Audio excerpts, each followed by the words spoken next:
नमस्कार। आज मैं सुना रही हूँ फणीश्वर नाथ रेणु जी की कहानी लाल पान की बेगम। क्यों बिरजू की माँ नाच देखने नहीं जाएगी क्या? बिरजू की माँ शकरकंद उबाल कर बैठी मन ही मन कुड़ रही थी अपने आंगन में।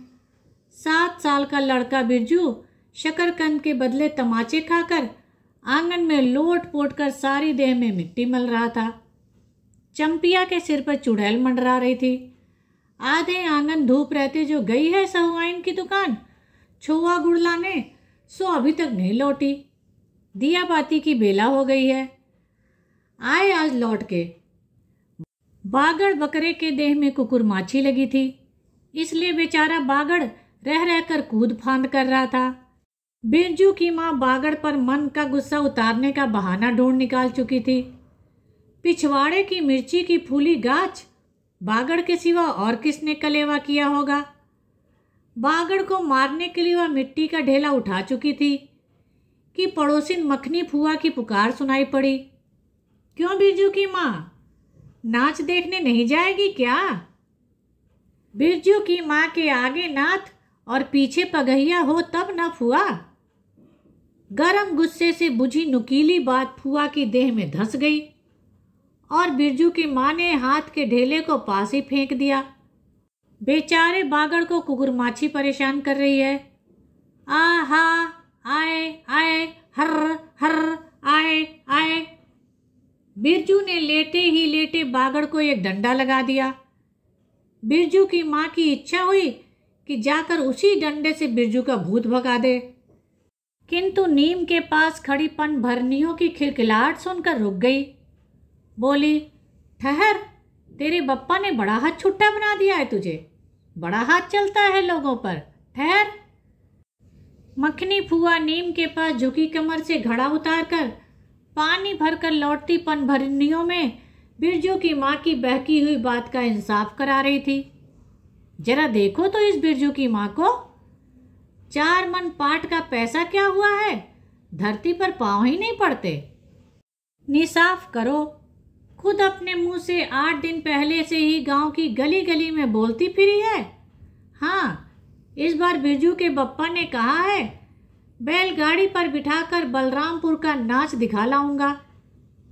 बैल अब अपने घर है तो 1000 गाड़ी मंगनी मिल जाएंगी। सो मैंने अभी टोक दिया। नाच देखने वाली सब तो ऑन पॉन कर तैयार हो रही हैं, रसोई पानी कर रहे हैं। मेरे मुंह में आग लगे। क्यों मैं टोकने गई?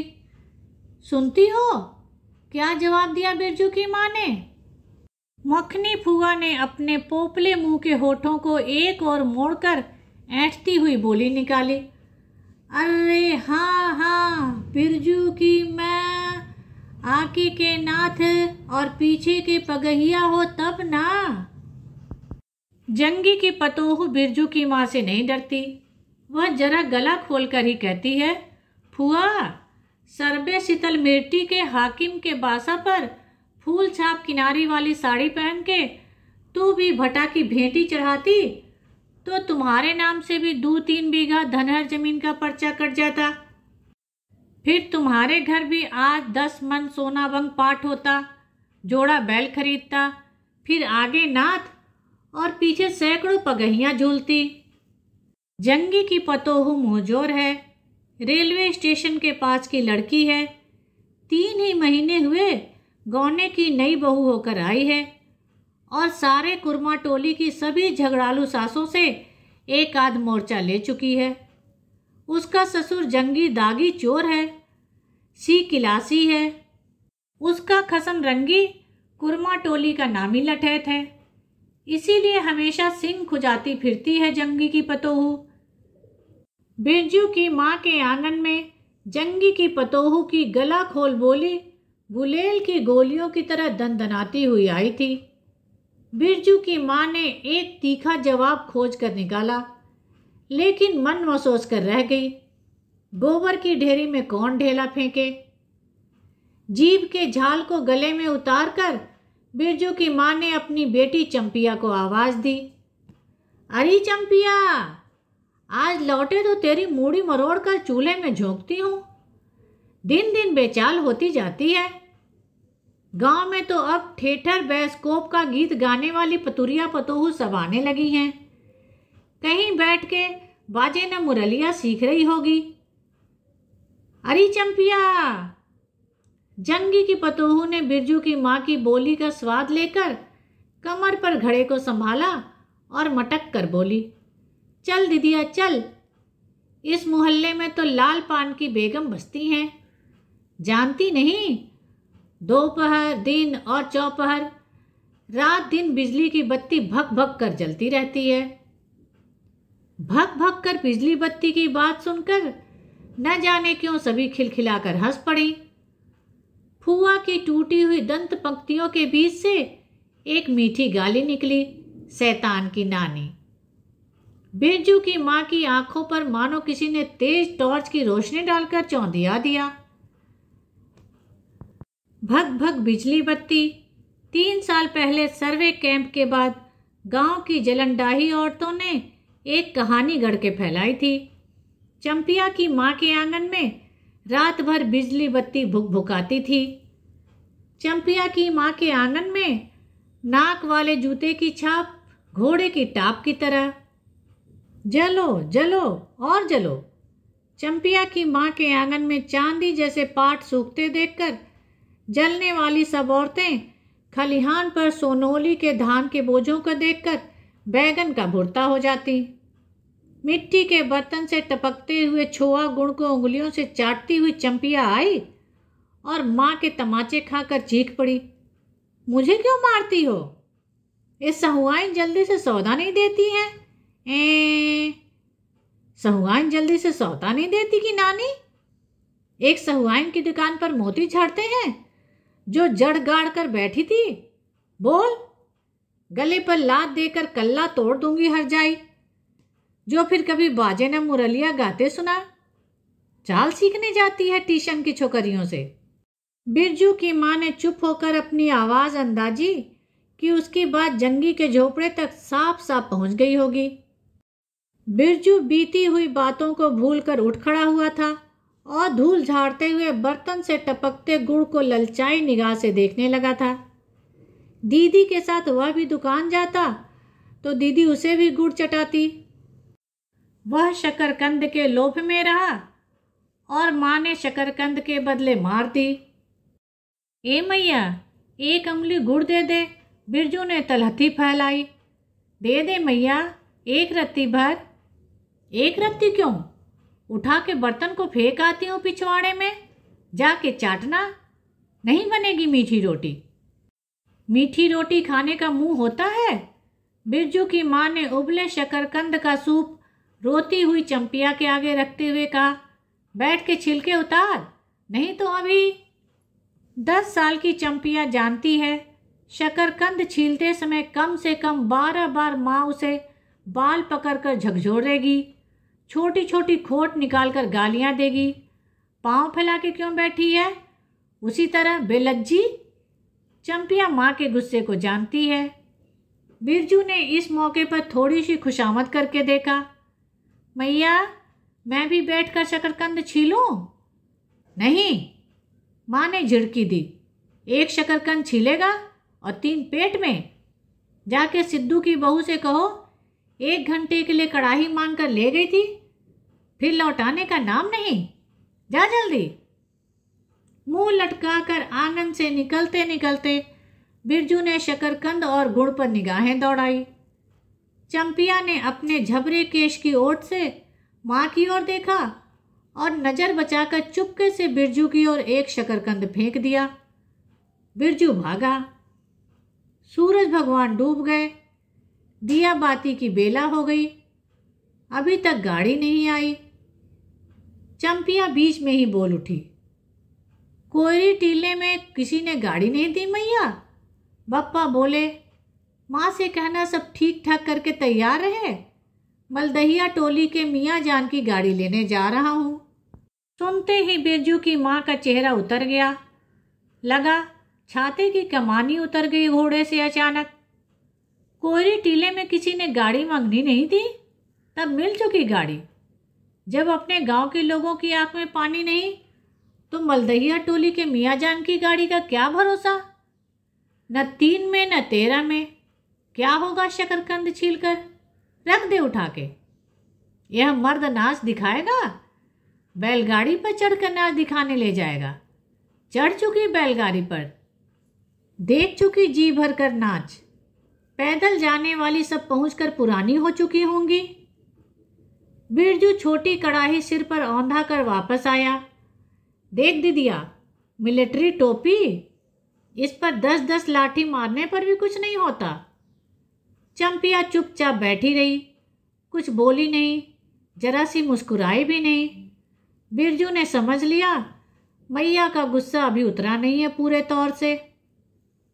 मढ़ैया के अंदर से बागड़ को बाहर भगाती हुई बिरजू की माँ बड़बड़ाई, कल ही पचकौड़ी कसाई के हवाले करती हूँ राक्षस, हर चीज में मुंह लगाएगा। चंपिया, बांध दे बागड़ को, खोल दे गले की घंटी। हमेशा टुनुर टुनुर मुझे जरा नहीं सुहाता है। टुनुर टुनुर सुनते ही बिरजू को सड़क से जाती हुई बैलगाड़ियों की याद हो आई।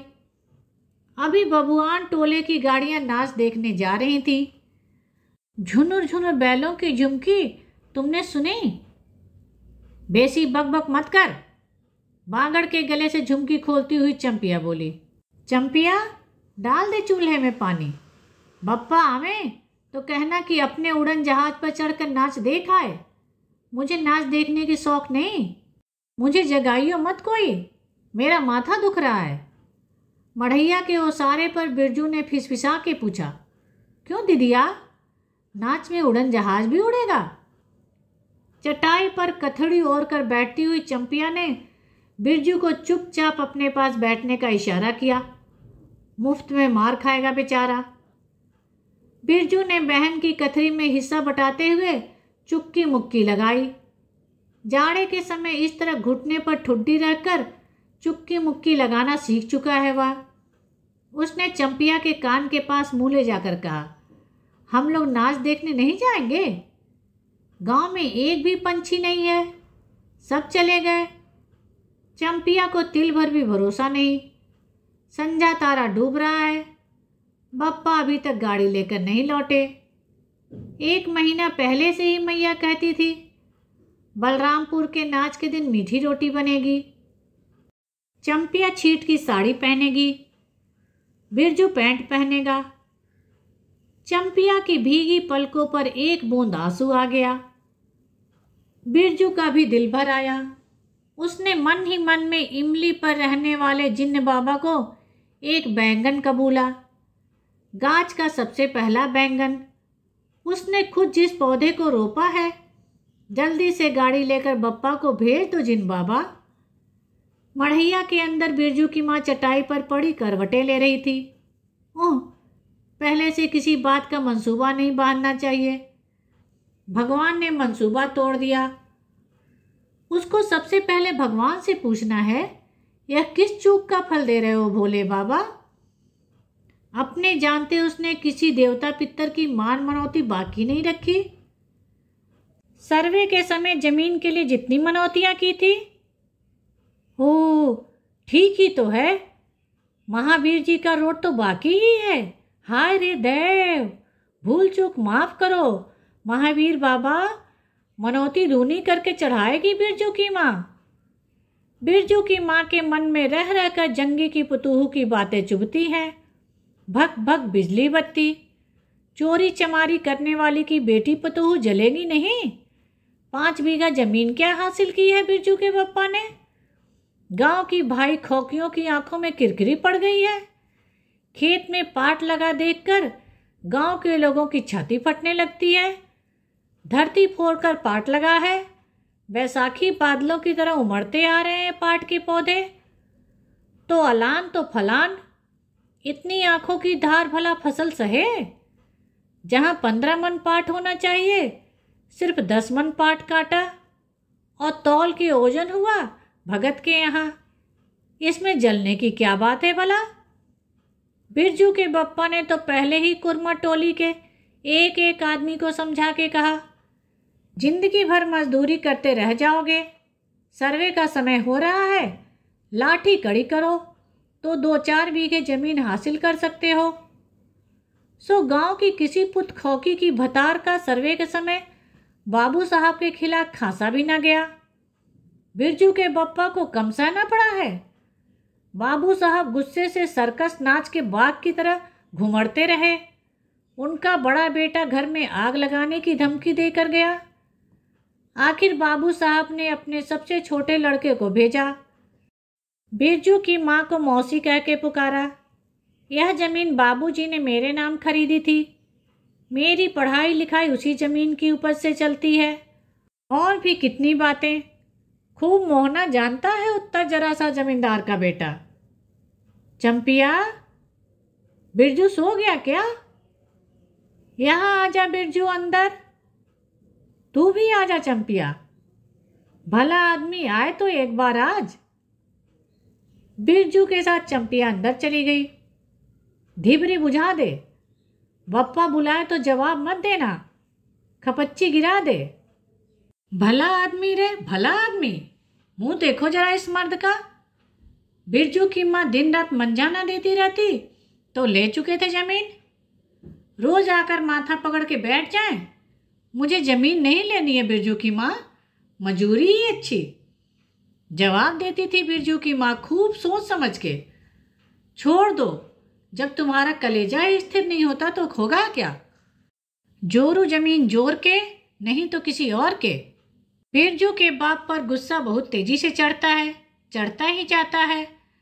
बिरजू की माँ का भाग ही खराब है जो ऐसा गोबर गणेश घर वाला उसे मिला।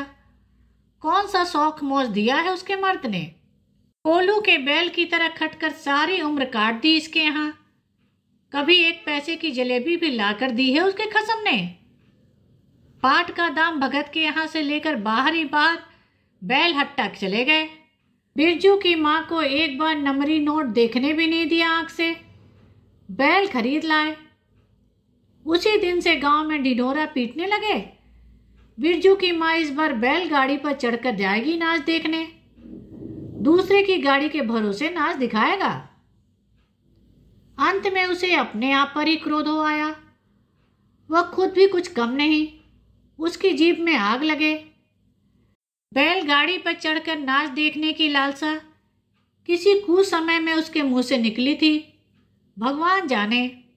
फिर आज सुबह से दोपहर तक किसी न किसी बहाने उसने 18 बार बैलगाड़ी पर नाच देखने की चर्चा छेड़ी है। लो, खूब देखो नाच। कथरी के नीचे दुशाले का सपना। कल भोरे पानी भरने के लिए जब जाएगी, पतली जीभ वाली पतुरिया सब हंसती आएंगी, हंसती जाएंगी। सभी जलते हैं उससे। हाँ भगवान, दाढ़ी जार भी।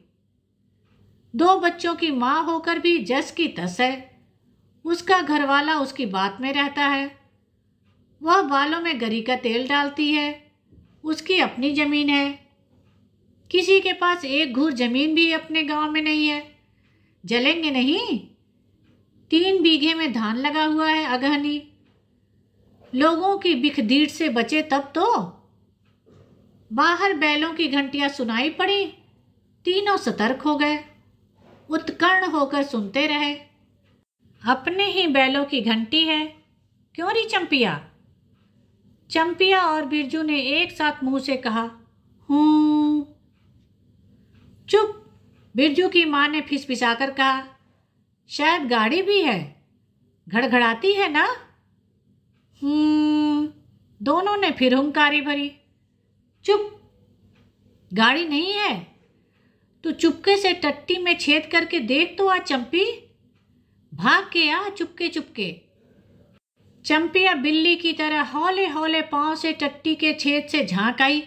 हाँ मैया, गाड़ी भी है। बिरजू हड़बड़ा कर उठा। उसकी मां ने उसका हाथ पकड़कर सुला दिया। बोल मत। चंपिया भी गुदड़ी के नीचे घुस गई। बाहर बैलगाड़ी खोलने की आवाज हुई। बिरजू के बाप ने बैलों को जोर से डांटा। हाँ हाँ, आ गए घर। घर आने के लिए छाती फटी जाती थी। बिरजू की मां ताड़ गई। जरूर मलदहिया टोली में गांजे की चिलम चढ़ी थी। आवाज तो बड़ी खनखनाती हुई निकल रही है। चंपिया, बाहर से पुकार कर कहा बाप ने, बैलों को घास दे दे चंपिया। अंदर से कोई जवाब नहीं आया। चंपिया के बाप ने आंगन में आकर देखा तो न रोशनी, न चिराग, न चूल्हे में आग। क्या बात है, नाच देखने उतावली होकर पैदल ही चली गई क्या? बिरजू के गले में खसखसाहट हुई और उसने रोकने की पूरी कोशिश भी की, लेकिन खांसी जब शुरू हुई तो पूरे 5 मिनट तक खांसता रहा। बिरजू, बेटा बिरज मोहन, बिरजू के बाप ने पुचकार कर कहा। मैया गुस्से के मारे सो गई क्या? अरे अभी तो लोग जा ही रहे हैं। बिरजू की मां के मन में आया कि कस कर जवाब दे, नहीं देखना है नाच, लौटा दो गाड़ी। चंपिया, उठती क्यों नहीं? ले, धान की पतसीस रख दे। धान की बालियों का छोटा झब्बा झोपड़े के ओसारे पर रखकर उसने कहा। दिया बारो। बिरजू की मां उठकर ओसारे पर आई। 1:30 पहर रात को गाड़ी लाने की क्या जरूरत थी? नाच तो अब खत्म हो रहा होगा। ढिबरी की रोशनी में धान की बालियों का रंग देखते ही बिरजू की मां के मन का सब मैल दूर हो गया। धानी रंग उसकी आंखों से उतरकर रोम रोम में घुल गया। नाच अभी शुरू भी नहीं हुआ होगा। अभी अभी बलमपुर के बाबू की सपनी गाड़ी मोहनपुर होटल बंगला से हाकिम साहब को लाने गई है। इस साल आखिरी नाच है। 5 सीट टट्टी में खोस दे, अपने खेत का है। अपने खेत का? हुलसती हुई बिरजू की मां ने पूछा। पक गए धान? नहीं, 10 दिन में अगन चढ़ते चढ़ते लाल होकर झुक जाएगी सारी खेत की बालियां। मलदहिया टोली पर जा रहा था, अपने खेत में धान देखकर आंखें जुड़ा गई। सच कहता हूं, पंचशीश तोड़ते समय उंगलियां कांप रही थी मेरी। बिरजू ने धान की वाली से एक धान लेकर मुंह में डाल लिया और उसकी मां ने एक हल्की सी डांट दी। कैसा लुक्कड़ है रे तू? इन दुश्मनों के मारे कोई नेम धर्म बचे? क्या हुआ, डांटती क्यों है? नमवान के पहले ही नया धान जुटा दिया, देखते नहीं? अरे इन लोगों का सब कुछ माफ है, चिरई चुरमुन है ये लोग। इसके बाद चंपिया ने भी धान की बाली से 2 धान लेकर दांतों तले दबाए। ओ मैया, इतना मीठा चावल, और गमकता भी है ना दीदिया। बिरजू ने फिर मुंह में धान लिया। रोटी पोटी तैयार कर चुकी क्या? बिरजू के बाप ने मुस्कुराकर पूछा। नहीं, मान भरे सुर में बोली बिरजू की मां। जाने का ठीक ठिकाना नहीं और रोटी बनाती? वाह, खूब हो तुम लोग। जिसके पास बैल है उसे गाड़ी मंगनी नहीं मिलेगी भला। गाड़ी वालों को भी तो कभी बैल की जरूरत होगी। पूछूंगा तब कोयरी टोला वालों से। ले, जल्दी से रोटी बना ले, देर नहीं होगी। अरे टोकरी भर रोटी तो तू पलक मारते बना देती है, 5 रोटियां बनाने में कितनी देर लगेगी? अब बिरजू की मां के होठों पर मुस्कुराहट खुलकर खिलने लगी। उसने नजर बचाकर देखा, बिरजू का बप्पा उसकी ओर एकटक निहार रहा है। चंपिया और बिरजू न होते तो मन की बात हंसकर खोलने में देर न लगती। चंपिया और बिरजू ने एक दूसरे को देखा और खुशी से उनके चेहरे जगमगा उठे। मैया बेकार गुस्सा हो रही थी ना? चंपी, जरा धैलसार में खड़ी होकर मखनी फुआ को आवाज दे तो। ए फुआ, सुनती हो फुआ? मैया बुला रही हैं। फुआ ने कोई जवाब नहीं दिया, किंतु उसकी बड़बड़ाहट स्पष्ट सुनाई दे रही थी। हाँ, अब फुआ को क्यों गुहारती हो? सारे टोले में बस एक फुआ ही तो है बिना नाथ पगैया वाली। अरे फुआ, बिरजू की मां ने हंसकर जवाब दिया।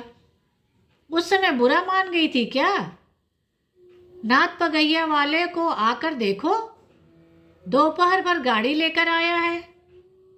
आ जाओ फुआ, मैं मीठी रोटी पकाना नहीं जानती।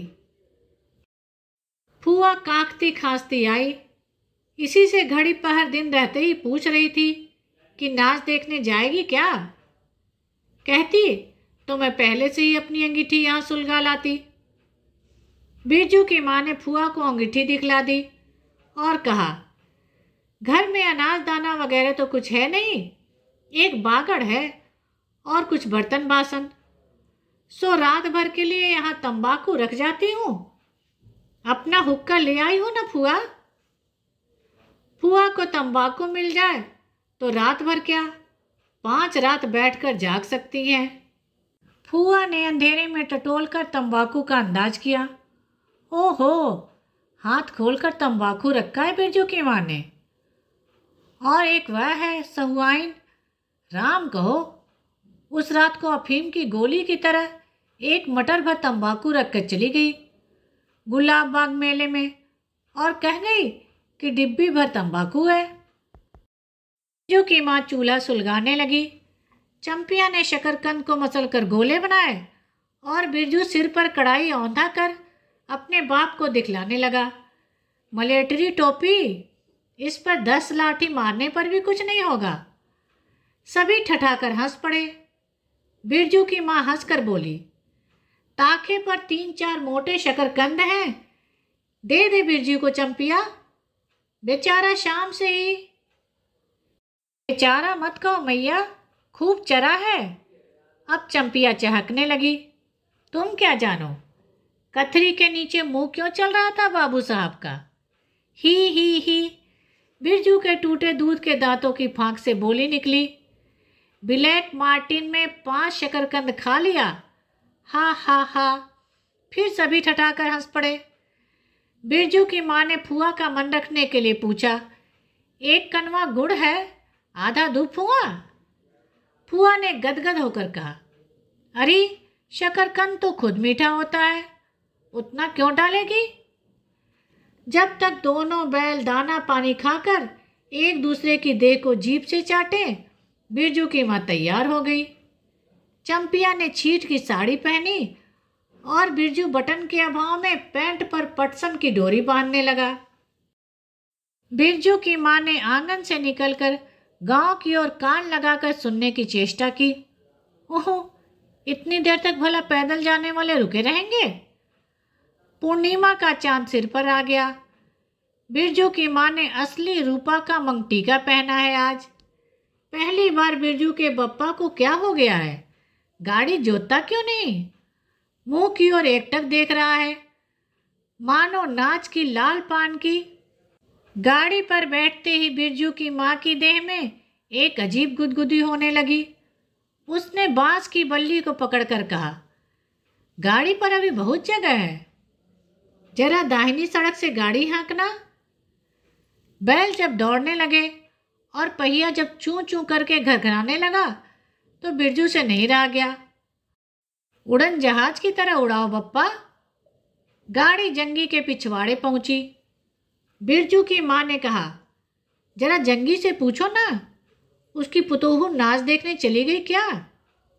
गाड़ी के रुकते ही जंगी के झोपड़े से आती हुई रोने की आवाज़ स्पष्ट हो गई। बिरजू के पप्पा ने पूछा, अरे जंगी भाई, काहे कन्नरोहट हो रहा है आंगन में। जंगी घूर ताप रहा था। बोला, क्या पूछते हो, रंगी बलरामपुर से लौटा नहीं, पुतोहिया नाच देखने कैसे जाए।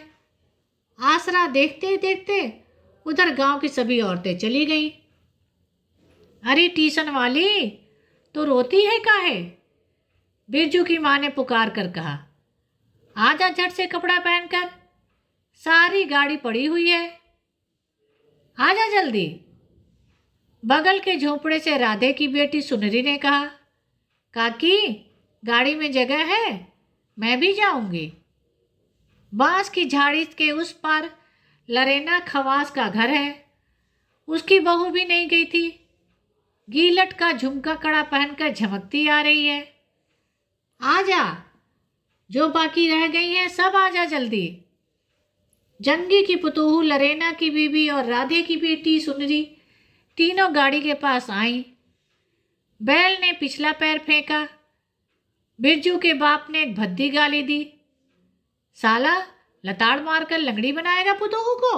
सभी ठठाकर हंस पड़े। बिरजू के बाप ने घूंघट में झुकी हुई पतोहुओं को देखा। उसे अपने खेत की झुकी हुई बालियां याद आ गईं। जंगी की पतोहू का गौना 3 ही मास पहले हुआ है। गौने की रंगीन साड़ी से कड़वे तेल और लठवा सिंदूर की गंध आ रही है। बिरजू की माँ को अपने गौने की याद आई। उसने कपड़े की गठरी से 3 मीठी रोटियां निकाल कर कहा, खा ले एक एक करके, सिमराह के सरकारी कूप में पानी पी लेना। गाड़ी गांव के बाहर होकर धान के खेतों के बगल से जाने लगी। चांदनी कार्तिक की खेती से धान के झड़ते फूलों की गंध आ रही थी। बांस की झाड़ी में कहीं दुद्धि की लता फूली है। जंगी की पुतोहू ने एक बीड़ी सुलगाकर बिरजू की माँ की ओर बढ़ाई। बिरजू की माँ को अचानक याद आई, चंपिया, सुनरी, लरेना की बीबी और जंगी की पुतोहू, ये चारों ही गांव में बेस्कोप का गीत गाना जानती हैं। गाड़ी की लिक धन खेतों के बीच से होकर गई। चारों ओर गौने की साड़ी की खसखसाहट जैसी आवाज होती है। बिरजू की माँ के माथे के मंगटिक्के पर चांदनी छिटकती है। अच्छा, अब एक बेस्कोप का गीत तो गा चंपिया। डरती है काहे? जहाँ भूल जाओगी बगल में मास्टरनी बैठी ही है। दोनों पतोहुओं ने तो नहीं, किंतु चंपिया और सुनरी ने खंखार कर गला साफ किया। बिरजू के बाप ने बैलों को ललकारा, चल भैया और जरा जोर से गा रे चंपिया, नहीं तो मैं बैलों को धीरे धीरे चलने को कहूँगा। जंगी की पतोहू ने चंपिया के कान के पास घूंघट ले जाकर कुछ कहा और चंपिया ने धीरे से गाना शुरू किया, चंदा की चांदनी। बिरजू को गोद में लेकर बैठी उसकी माँ की इच्छा हुई कि वह भी साथ साथ गीत गाए। बिरजू की माँ ने जंगी की पतोहू को देखा, धीरे धीरे गुनगुना रही थी वह भी।